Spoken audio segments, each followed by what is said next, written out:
नमस्कार फ्रेंड्स, सतीश का सफ़र में आपका स्वागत है। मैं हूं आपका होस्ट सतीश और आज हम आ चुके हैं विक्टोरिया मेमोरियल। मेरे सामने आप देख सकते हैं बेहद ही खूबसूरत ये विक्टोरिया मेमोरियल। हम भारतीयों के लूटे हुए पैसे से बनाई एक खूबसूरत सा मेमोरियल, जो कि जोक्स अपार्ट ये बहुत ही देखने में काफ़ी सुंदर और बहुत ही अद्भुत नज़र आता है ये। और चलिए आज हम इसको एक्सप्लोर करेंगे और देखेंगे कि क्या है।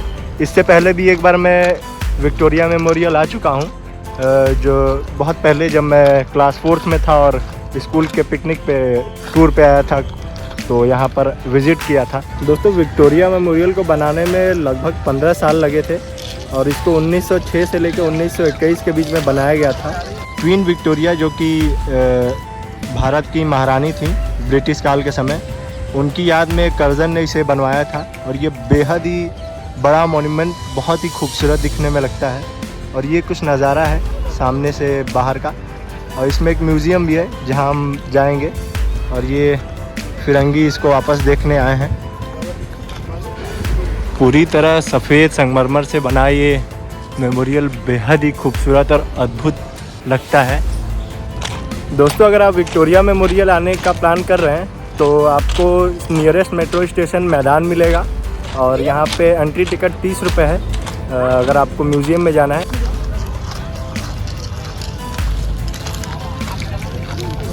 सामने बेहद ही खूबसूरत सा एक गार्डन है, पार्क है, जहाँ पे आप फैमिली पिकनिक वगैरह के लिए आ सकते हैं। दोस्तों, इस खूबसूरत से बिल्डिंग के आर्किटेक्ट थे विलियम एमर्सन।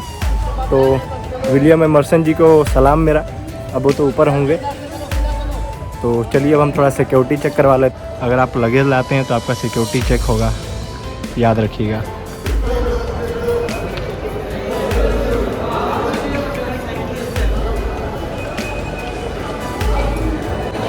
खूबसूरत से गेट से अब हम एंट्री लेते हुए विक्टोरिया मेमोरियल में। और ये कुछ अंदर का नज़ारा आप देख रहे हैं विक्टोरिया मेमोरियल का, बेहद ही खूबसूरत। और हमारे सुभाष दादा की बेहद ही खूबसूरत तस्वीर है। तो भाई साहब सुभाष चंद्र बोस की अंदर फ़ोटो लगी हुई है, तो ये कुछ अच्छा है और ये देखकर मुझे अच्छा लगा। और चलिए अब आपको दिखाते हैं। अरे वाह, सेल्फी लेने के लिए तो बहुत अच्छा शीशा बना हुआ है।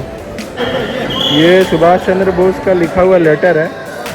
तो जब वो देश की आज़ादी की लड़ाई लड़ते थे, तो ये बहुत ही कीमती चीज़ है।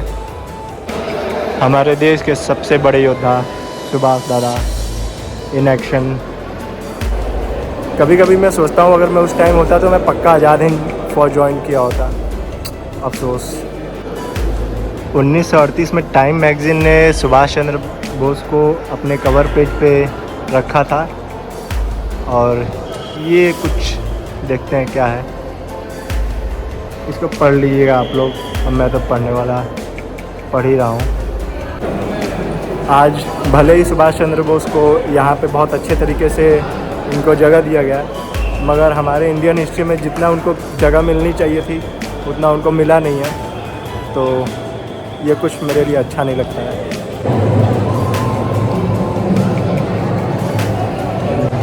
दोस्तों, ये नज़ारा है कुछ अंदर से विक्टोरिया मेमोरियल का। पहले से काफ़ी कुछ बदल गया है।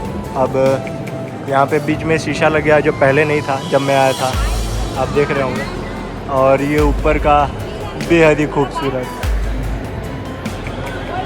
मतलब बनाया तो है भाई अंग्रेज़ों ने एक बिल्डिंग अच्छी। 2021 में इस बिल्डिंग को 100 साल पूरे हो गए हैं। और आज भी आप देख सकते हैं एक खरोच तक नहीं है इस बिल्डिंग पे, तो इसकी आप मजबूती समझ सकते हैं। दिल्ली चलो चलो लाल किले, तुम मुझे खून दो मैं तुम्हें आज़ादी दूंगा।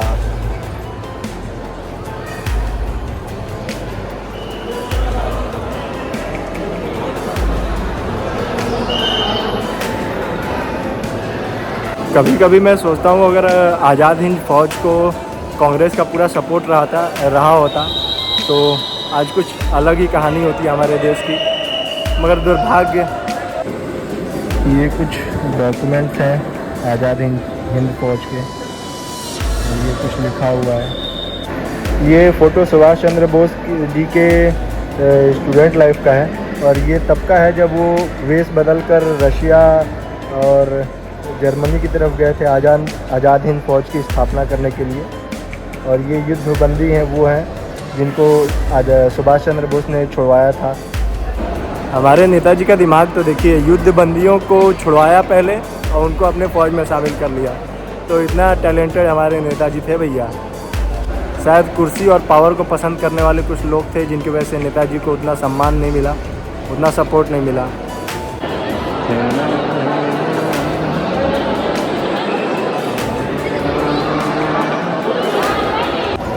जापानी सेनापति के साथ हमारे नेताजी।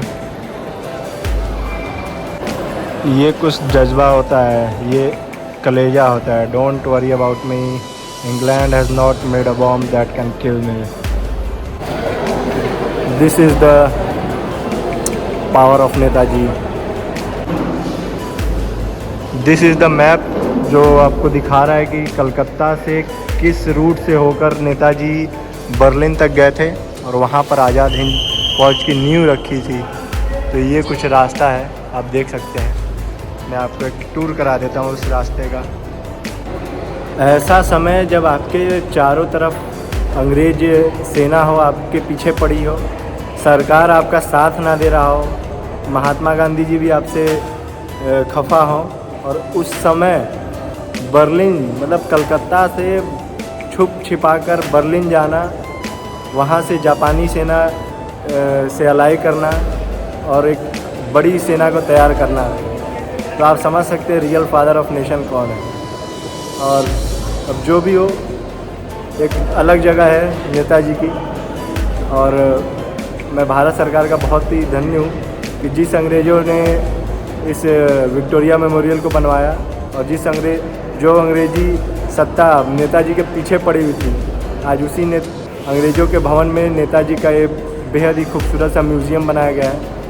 तो ये कुछ बढ़िया चीज़ है और हमको इससे जो ये रूट दिखा रहा है, इससे बहुत ज़्यादा इंस्पायर होना चाहिए, क्योंकि नेताजी के पास वो सब कुछ था कि वो उस समय भी उनके पास कार, गाड़ी, बंगला, पैसा और एजुकेशन सब कुछ था। तो आप इमेजिन कर सकते हैं कि मतलब कितना मेहनत लगा होगा इस कलकत्ता से बर्लिन जाने में।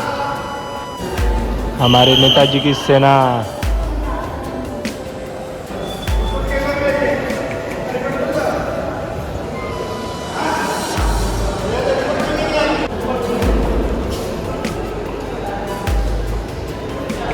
ये एक तस्वीर जो कि युद्ध में की है, आज़ाद हिंद फौज जब युद्ध करती थी। और ये आज़ाद हिंद फौज के सिपाहियों का आप देख सकते हैं तैनात हैं। I am not supporting any party और leader, but hats off to this man,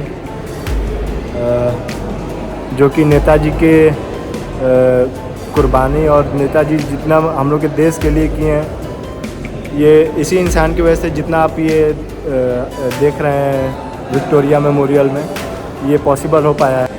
मुझे याद है पहले भी मैं विक्टोरिया मेमोरियल आया था, मगर कुछ इस तरीके से नहीं दिया गया था। मगर जय हिंद टू मोदी जी एंड जिन्होंने नेताजी के इस कंट्रीब्यूशन को एक अलग ही मुकाम दिया है।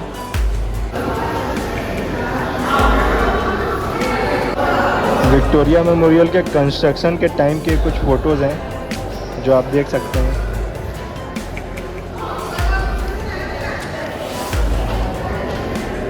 उस समय भी आधुनिक मशीनों का इस्तेमाल किया गया था।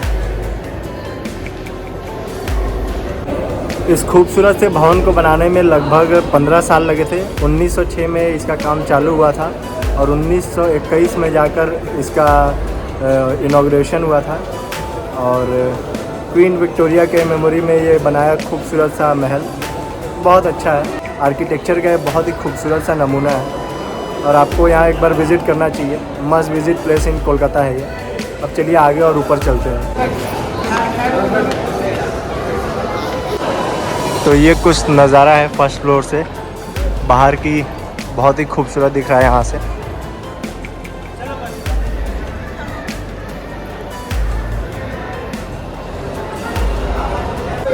ये कुछ नज़ारा है फर्स्ट फ्लोर से।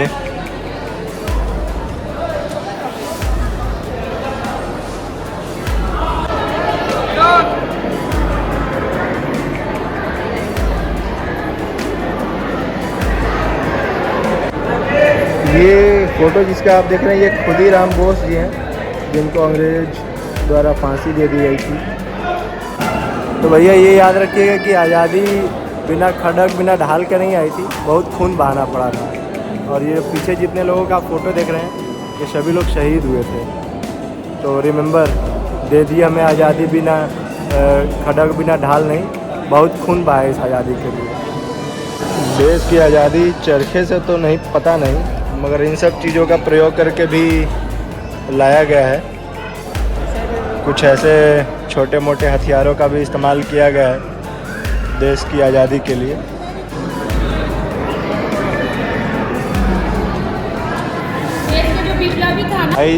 भाई साहब ये कुछ वो हीरो लोग हैं जो अंग्रेज़ों की नाक में दम किए रहते थे और उनके साथ कॉफ़ी और चाय पे नहीं बैठते थे। ये अंग्रेज़ों के साथ मुंह से नहीं बल्कि पिस्टल से बात किया करते थे। तो यही कुछ है नज़ारा।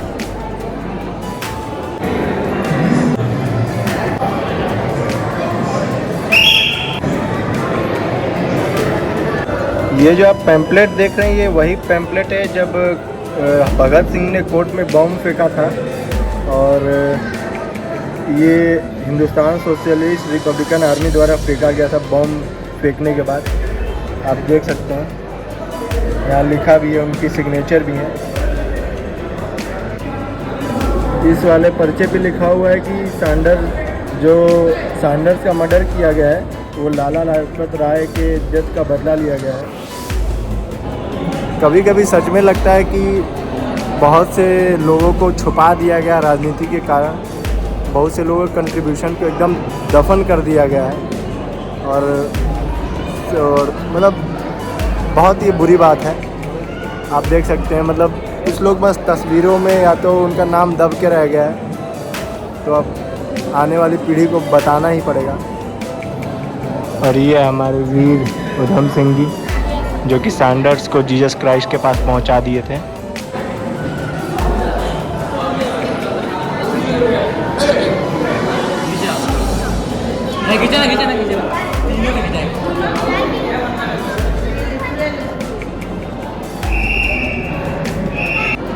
देश की आज़ादी में पुरुष ही नहीं हमारी वीरांगनाएं भी साथ साथ खड़ी थीं। बहुत सोचने वाली बात है कि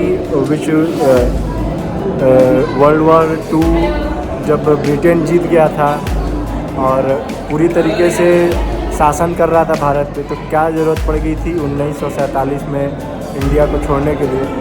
तो बात ऐसी कि 1947 से वर्ल्ड वॉर भले ही जीत गया था, मगर जितना डंडा सुभाष चंद्र बोस की आज़ाद हिंद सेना ने किया था और जितना नुकसान किया था, और उधर से बॉम्बे में इंडियन नेवी ने भी रिवोल्ट कर दिया था, और इधर बहुत से लोग क्रांतिकारी जिनका नाम भी नहीं जानते, वो लोग का कारण है कि अंग्रेज़ों को भागना पड़ा था इंडिया से। वो पावर ऑफ ट्रांसफ़र नहीं हुआ, तो ज़बरदस्ती पावर का चक्कर में पावर ऑफ ट्रांसफ़र कहा जाता है, मगर उसके पीछे बहुत से लोगों का हाथ है।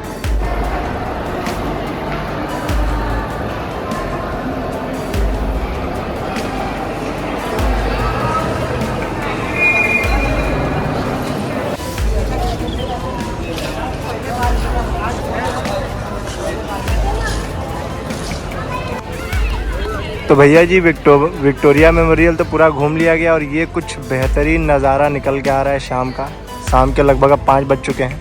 और ये विक्टोरिया मेमोरियल का पार्क है, यहाँ लोग फैमिली पिकनिक वगैरह मनाने के लिए आ रहे हैं और हम अकेले ही घूम रहे हैं। तो यही कुछ था विक्टोरिया मेमोरियल का ये मेरा मेमोरी, और यही कुछ था दिखाने को विक्टोरिया मेमोरियल में। इसको आपने मेरे नज़रिए से देखा। विक्टोरिया मेमोरियल को सबका अपना अपना व्यू होता है, सबका अपना अपना नज़रिया होता है। और आपको अगर ये वीडियो अच्छी लगी हो तो लाइक वाला बटन ठोक दीजिएगा, और हमारे साथ इसी तरह बने रहने के लिए वो जो लाल वाला बटन है सब्सक्राइब बटन और बेल बटन ज़रूर दबा दीजिएगा। और आप फेसबुक पे देख रहे हैं तो ज़रूर से फॉलो कर लीजिएगा। तो चलिए आपसे अब मिलते हैं अगले एपिसोड में कोलकाता के। जय हिंद, जय भारत।